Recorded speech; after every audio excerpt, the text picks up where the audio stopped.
लोग 10 का दम में आज हम बात करेंगे पीएसपीएल के किस तरीके से, अगर बात करें राष्ट्रीय अध्यक्ष की शिवपाल यादव की, जिनकी नजदीकियों को लेकर के, जिनकी दूरियों को लेकर के तमाम सारे सवाल खड़े हो रहे हैं नाराजगी को लेकर। लेकिन इसी बीच हम डिबेट करें एक बड़ी खबर इस वक्त की 10 के दम में सीतापुर से आ रही शिवपाल यादव की बात करें तो फिलहाल आजम खान से मिलने के लिए पहुंचे हैं जेल में। शिवपाल और आजम की होगी मुलाकात, तो सीतापुर जेल पहुंचे हैं शिवपाल यादव। जेल में शिवपाल और आजम खान की होगी मुलाकात। हालांकि ये कोई पहली मुलाकात नहीं है, इससे पहले भी अगर मैं बात करूं तो नवंबर में एक शिवपाल यादव पहुंचे थे मुलाकात के लिए, लेकिन अब इस मुलाकात के कोई खास मायने निकाले जा रहे हैं। तो बड़ी खबर लगातार हालांकि अटकलें लगाई जा रही थी, तो शिवपाल की नई राह को लेकर के सपा से रिश्ते तोड़ेंगे क्या शिवपाल, भतीजे से जुदा होगी चाचा की चाल क्या, बैठक में नहीं बुलाए जाने से नाराज है, ऐसे तमाम सारे सवालों के बीच जो बड़ी खबर है इस वक्त की, हम अपने दर्शकों को बता रहे हैं 10 का दम में भारत समाचार में कि जेल में शिवपाल और आजम खान की होगी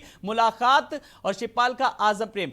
हमारे साथ बसंत मिश्रा सीतापुर संवाददाता हमारे साथ जुड़ गए। बसंत, आपसे जानना चाहेंगे लेटेस्ट अपडेट शिवपाल को लेकर के। फिलहाल इस वक्त जो हमारे पास लेटेस्ट अपडेट है वो यही कि मुलाकात के लिए पहुंचे हुए हैं, जेल पहुंचे हुए हैं। आपके पास क्या लेटेस्ट अपडेट, जल्दी से हमारे दर्शकों से शेयर कीजिए बसंत।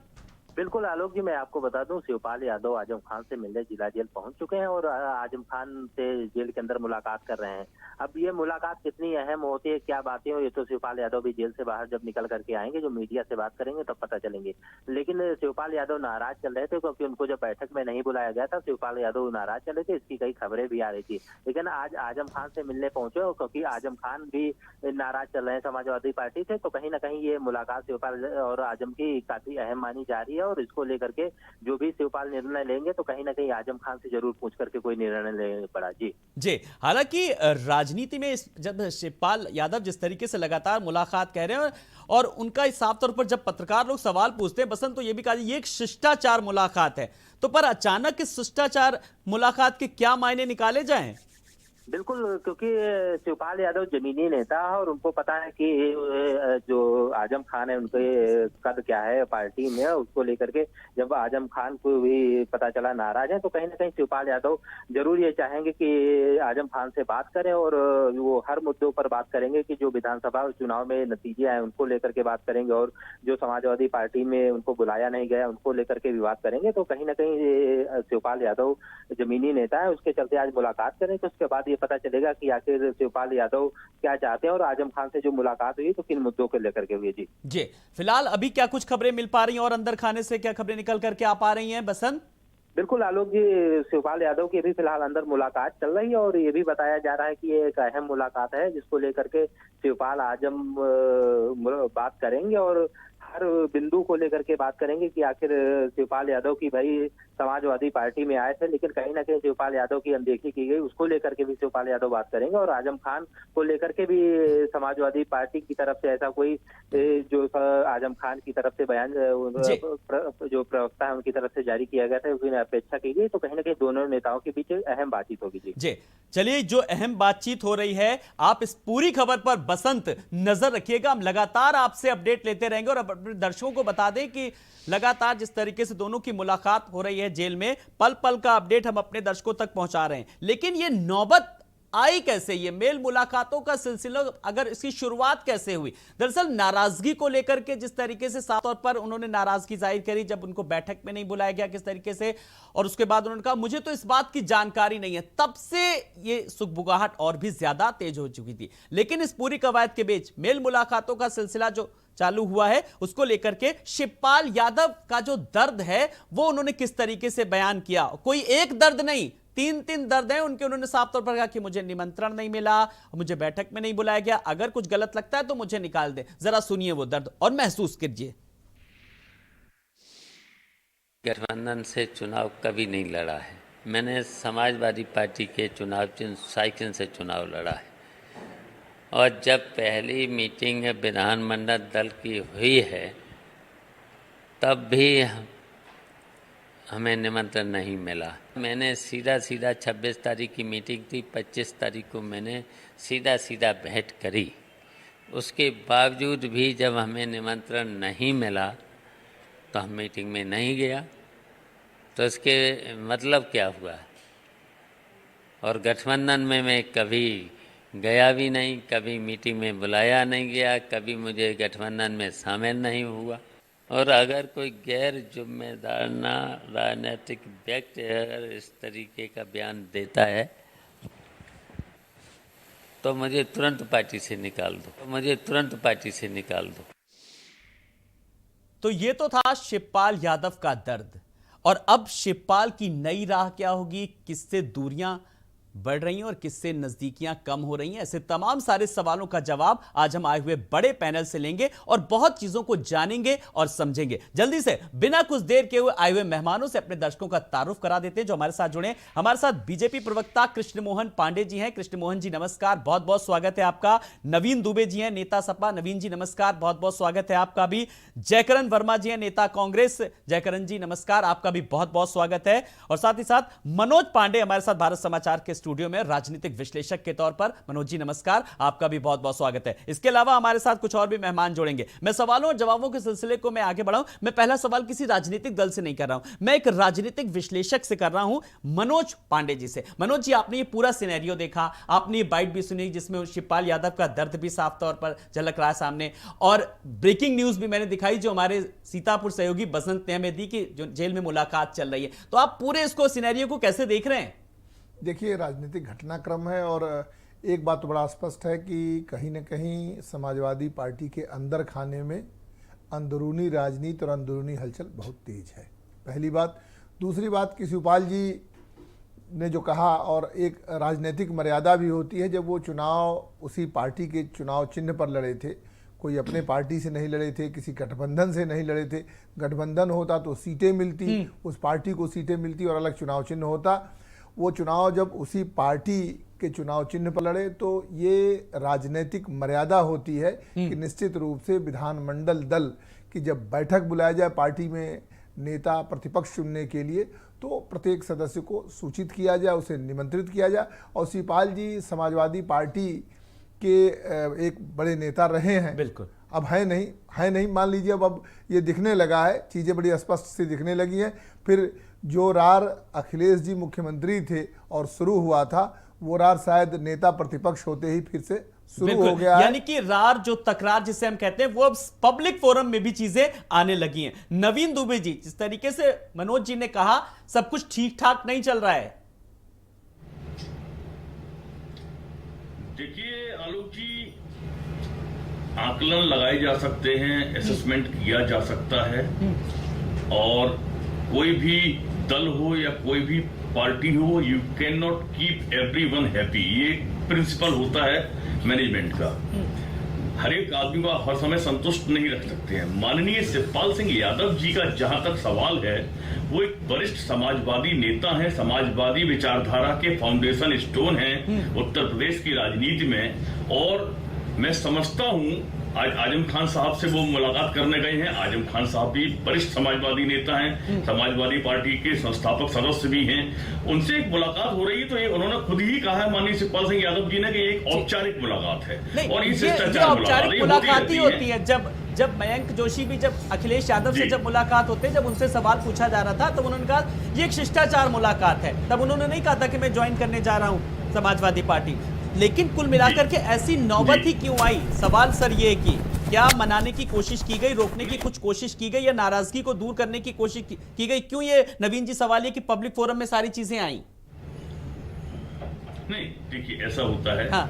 पब्लिक फोरम में जो चीजें आई हैं, मैं अभी आजम खान साहब पर स्पष्ट कर दूं। हाँ। आजम खान साहब समाजवादी पार्टी के नेता हैं, माननीय शिवपाल सिंह यादव जी भी समाजवादी पार्टी के नेता हैं, और एक ही पार्टी के दोनों नेता आपस में मिल रहे हैं। हाँ। बात कर रहे हैं, तो वहां कोई ऐसा, यदि कोई भारतीय जनता पार्टी के नेता से माननीय शिवपाल सिंह यादव जी मिल रहे होते, किसी अन्य दल के किसी नेता से माननीय शिवपाल जी मिल रहे होते, तो कयास लगाना लाजमी है। आपस में ही अपनी ही पार्टी के, अपनी ही विचारधारा के नेता से वो मिल रहे हैं। लेकिन अपनों से ही आहत होकर के मिल रहे हैं, इस चीज को भी ऐड कर लीजिए।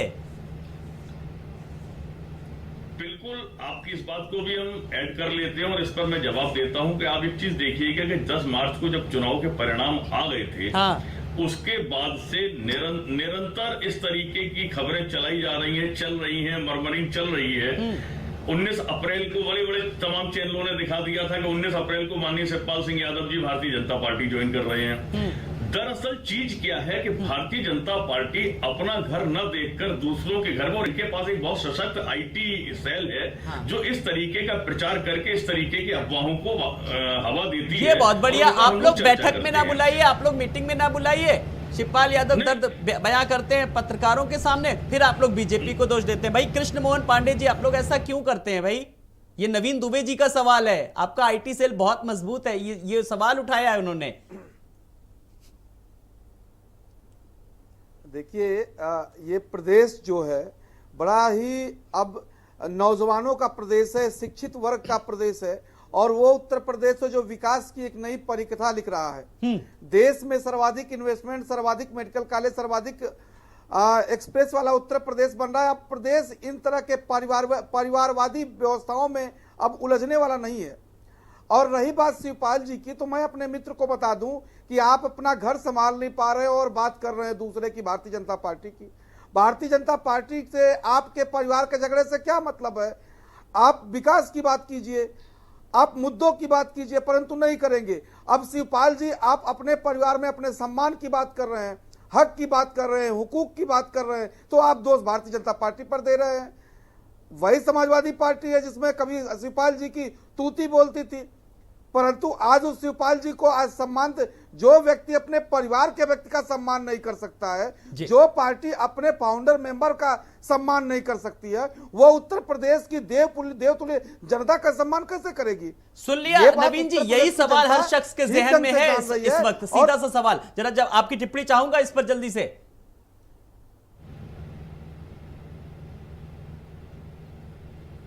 जी नवीन जी, अगर आपने कृष्ण मोहन जी का सवाल सुना होगा, कृष्ण मोहन जी का सवाल ही सबके सामने है, वही हर शख्स के जहन में सवाल चल रहा है। नवीन जी, कृष्ण मोहन जी ये कह रहे थे अपना घर संभालने के बाद। हाँ, मैं उनको ये बता दूं, वो अपने घर में पहले ये तय कर लें कि सतपाल महाराज जी, उनके सतपाल मलिक जी जो बयान दे रहे हैं, मेघालय के राज्यपाल जी, क्या उस पर कोई कार्रवाई करेंगे वो उस तरीके की, और जिस ईमानदारी के साथ, जिस पारदर्शिता के साथ राज्यपाल साहब ने बयान दिया है, क्या भारतीय जनता पार्टी उनको आगे राष्ट्रपति पद के लिए नामित करेगी? पहले अपना घर देख लें। एक्चुअली क्या है कि भारतीय जनता पार्टी का ये चरित्र रहा है कि दूसरों के घरों में ताक झांक करने का, पेगासस के जरिए जासूसी कराने का, ये इनका एक कैरेक्टर रहा है। ये कभी अपने अंदर अगर अंतरात्मा में झांक कर देखेंगे तो इनको वास्तविकता पता चलेगी। सर यही आप अपनी पार्टी में अगर सुझाव दे देते कि घर का मामला घर में रहता, बाहर ना जाता, तो शायद इस तरीके के सवाल, इस तरीके के सुबुगाट सामने ना आते। जयकरण वर्मा जी हमारे साथ जुड़ गए हैं। सर एक बार स्वागत करना चाहूंगा। इस पूरे सिनेरियो को आप इसमें किसकी गलती पाते हैं, कहां पर पाते हैं अपने आप को? जी, पार्टी परिवार की पार्टी नहीं है। आ रहा हूं, जरा जयकरण जी का भी वर्जन ले लूं सर। पार्टी है, संगठन चलता है यहाँ पे, और यहाँ पे एक शीर्ष नेतृत्व है जो फैसला लेता है, उस पर हम आगे बढ़ते हैं। हम किसी चाचा भतीजे मम्मी पापा के व्यवस्था में नहीं फंसे हुए हैं। भारतीय जनता पार्टी शुद्ध रूप से संगठन की पार्टी है। संगठन जो निर्णय लेता है हम उस पर आगे बढ़ते हैं, और भारतीय जनता पार्टी का एक एक कार्यकर्ता उस संगठन के निर्णय को स्वीकार करता है। चाचा भतीजा बुआ फूफा वाली स्थिति भारतीय जनता पार्टी में नहीं है। जी चलिए, हो गई आपकी बात। ठीक है। अब मैं जयकरण जी, अब अपनी बात रखिए। अब मैं आपसे सवाल कर रहा हूं जी। जहां तक अभी हमारे भाजपा के साथी कह रहे थे और समाजवादी पार्टी के साथी कह रहे थे, अपनी बात रखा उन्होंने। आज रही बात, तो ये समाजवादी पार्टी, शिवपाल यादव जी की पार्टी और भाजपा को ही इसमें बोलना चाहिए था, लेकिन अब हम भी बैठे हैं आपके साथ, तो मेरा इतना कहना है जी कि भारतीय जनता पार्टी का जो कहना था कि वो अपना घर नहीं संभाल पा रहे हैं, मेरा इतना कहना है कि इनके पूर्वजों से देख कर लीजिए, आज तक इनका काम ही रहा है कि फूट डालो राज करो। उस नीति के तहत भारतीय जनता पार्टी समाजवादी पार्टी में फूट डाल करके एक परिवार को नष्ट करना चाहती है, उसकी राजनीति को खत्म करना चाहती है। रही बात समाजवादी पार्टी की, तो माननीय अखिलेश यादव जी इस बड़े प्रदेश के मुख्यमंत्री रहे हैं, राष्ट्रीय अध्यक्ष हैं और एक चेहरा हैं, उन्हीं की पार्टी है।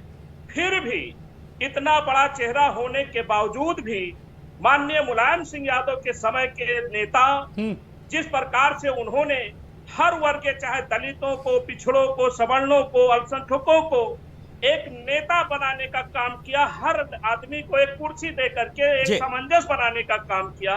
माननीय अखिलेश यादव जी इतना बड़ा दिल ना दिखा पाए और स्वयं अकेले उस पार्टी को बढ़ाने की कोशिश में लगे रहे, जिसका नतीजा बिल्कुल वो सबने देखा कि शिवपाल यादव ने किस तरीके से पार्टी को अपनी मेहनत से कहां तक पहुंचाया, एक मुकाम तक पहुंचाया, और फिर विधानसभा चुनाव तक आते आते 100 सीटों की मांग करने वाले उनको एक सीट पर संतुष्ट होना पड़ा। ये भी एक बड़ी विडंबना कही जाएगी। लेकिन कृष्ण मोहन पांडे जी, जैसा कि सवाल उठाया जयकरण जी ने कि बीजेपी की नीति रहती है फूट डालो राज करो, और बीजेपी तो भाई सबका साथ, सबका विकास और सबका विश्वास की बात करती, तो कैसे आप लोग ये संदेशा नहीं दे पा रहे जनता के बीच? मैं अपने मित्र को बता दूं कि भारतीय जनता पार्टी 24 घंटा सेवा करने वाली पार्टी, और हमारे इस पार्टी का थीम ही है सेवा ही संगठन। जो सेवा कर सकता है वो संगठन से जुड़ सकता है, उसके लिए कहीं पे किसी के टैग की आवश्यकता नहीं है। जो हमारा राष्ट्र की, समाज की, देश के नागरिकों की सेवा कर रहा है वो भारतीय जनता पार्टी का कार्यकर्ता है। और इन्होंने कहा फूट डालो राज करो। साहब, ऐसी स्थिति उत्पन्न क्यों होने देते हैं?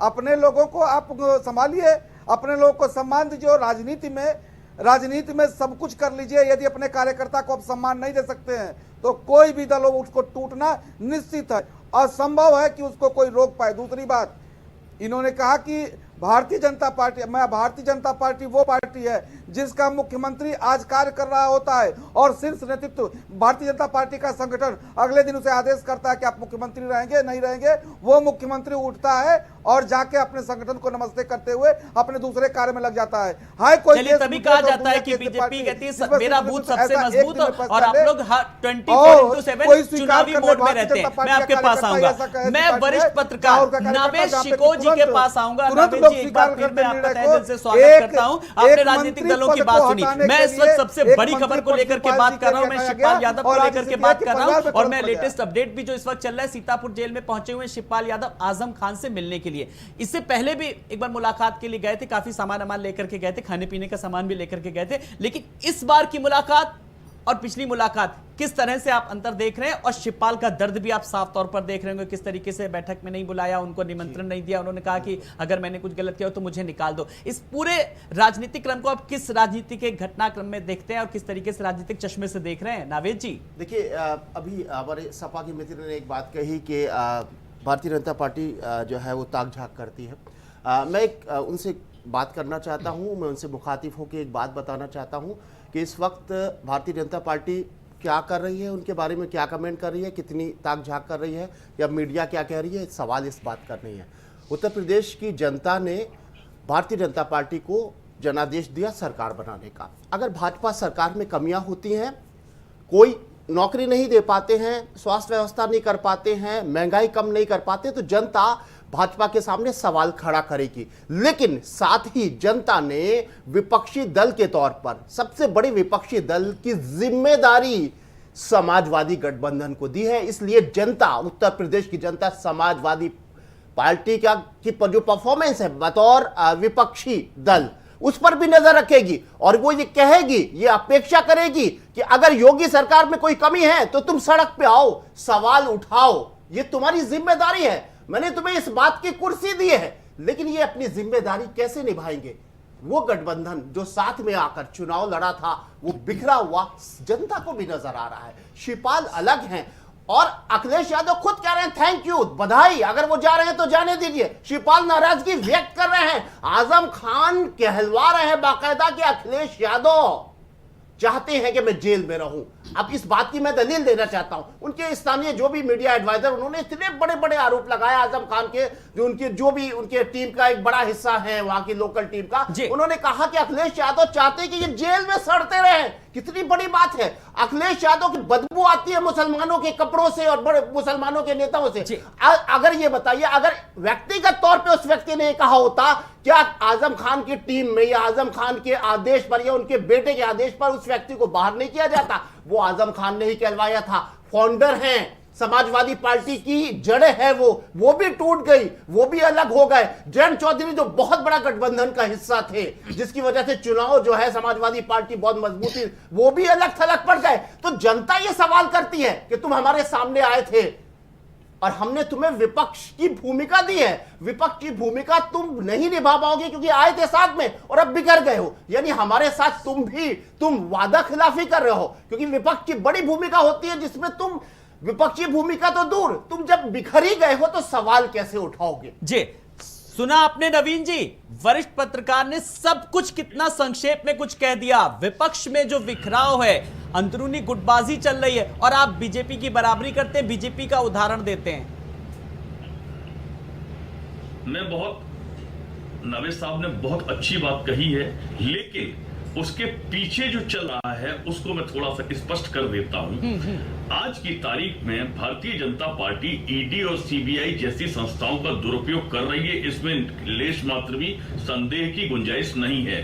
बहुजन समाज पार्टी का परिणाम दुनिया ने देखा है, पूरे उत्तर प्रदेश ने देखा है, और आज स्थिति सबके सामने है। हमारे यहाँ भी हमारे घटक दलों में हो सकता है कुछ लोगों पर इस तरीके का दबाव भारतीय जनता पार्टी बना रही है, जिसके कारण कुछ लोग इधर उधर होने की कोशिश कर रहे हैं। मैं मान सकता हूं इस बात को। भारतीय जनता पार्टी नहीं कर रहा हूं, के लेकिन आंशिक रूप से प्रवक्ता मैं बैठे, मैं उनसे सवाल का बराबर जवाब लूंगा। लेकिन कृष्ण मोहन जी फिर घूम फिर के सवाल इसी पर आ गया कि शिवपाल को लेकर के, जैसा कि नवीन जी ने भी कहा कि भारतीय जनता पार्टी दबाव बनाने की कोशिश कर रही है। क्या आप लोगों को लग रहा है, हालांकि अगर डिप्टी सीएम केशव प्रसाद मौर्य की बात कहें, जब शिवपाल यादव को लेकर के उनसे सवाल किया गया तो उन्होंने कहा था नो वैकेंसी कहा था, फिर एक बार सवाल किया गया तो उन्होंने यह भी कहा था शिवपाल यादव को लेकर के बीजेपी कोई इतनी हल्की पार्टी नहीं जो किसी के आने से इतनी मजबूती मिलेगी। कृष्ण मोहन जी,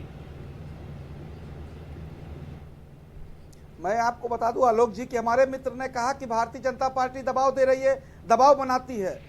अब ये बताइए, देश की सुप्रीम कोर्ट यदि कोई न्यायालय से निर्णय देती है तो क्या वो हम भारतीय जनता पार्टी कहती है? देश की संवैधानिक संस्था ईडी और आईटी किसी के घर पे छापे मारती है तो क्या भारतीय जनता पार्टी कराती है? और मान लीजिए कि ईडी और आईटी ने किसी पे छापा मारा तो साहब किसी के घर से 700 करोड़ रुपया निकलता है, तो किसी के घर से 400 करोड़ रुपया निकलता है, तो किसी के घर से 50-50 किलो सोने निकलते हैं। तो क्या ये गलत है? किसी के घर आईटी की रेट पड़ती है, ईडी की रेट पड़ती है, और देश का छुपाया हुआ धन बाहर निकलता है, तो साहब आपके पेट में दर्द क्यों होता है? दर्द इसलिए होता है कि ये भ्रष्टाचारी, ये अपराधी, ये दंगाई, ये आतंकियों का संरक्षण देने वाले लोग आपके हैं, और इसलिए आपको दर्द होता है। दूसरी बात, इन्होंने कहा कि भारतीय जनता पार्टी अन्य इनके कार्यकर्ताओं पर दबाव बनाती है। साहब ऐसे कार्यकर्ता रखते हैं क्यों हैं जो दंगा कराते हैं? ऐसे कार्यकर्ता क्यों रखते हैं जो भ्रष्टाचारी हैं? ऐसे कार्यकर्ता क्यों रखते हैं जो समाज में अपराध फैलाते हैं, मानवीय अपराध करते हैं? ऐसे कोई भी व्यक्ति होगा जो सामाजिक अपराधी होगा, जो सामाजिक अपराधी होगा, उसको दंड भी मिलेगा और बुलडोजर भी चलेगा। इसके लिए निश्चित रहिए, यदि स्वच्छ छवि के हैं, दागदार नहीं है, तो आप अखिलेश जी की तरह राजनीति कीजिए, परंतु अखिलेश जी की जो टीम है वो सब की सब भ्रष्टाचार से युक्त, अपराध से युक्त, दंगाइयों से युक्त है। इस बात का भान उत्तर प्रदेश की जनता को है, और इसीलिए उत्तर प्रदेश की जनता ने आपको विपक्ष में बैठा दिया। आप 14 हारे। अच्छा नवीन जी, जो विपक्ष की जो आपको भूमिका मिली है, आप कितना उसका निर्माण अच्छे से कर रही है बताइए। अब आप 111 विधायक किस तरीके से, मुझे लगता है कि अब जनता की आवाज उठाए तो ज्यादा बेहतर होगा। जी, इस सवाल का भी मैं जवाब लूंगा कि आप विपक्ष में बैठ करके कितनी अपनी भूमिका को अदा कर रहे हैं, और शिवपाल यादव को लेकर के किस तरीके से लगातार जो अटकलें लगाई जा रही हैं, मेल मुलाकातों का सिलसिला है, इसको राजनीति के किस चश्मे से देखा जाए। हम बात करेंगे 10 के दम में। पैनल हमारे साथ बना हुआ है, एक छोटे से ब्रेक के लिए रुक रहे हैं, फौरन हाजिर होते हैं।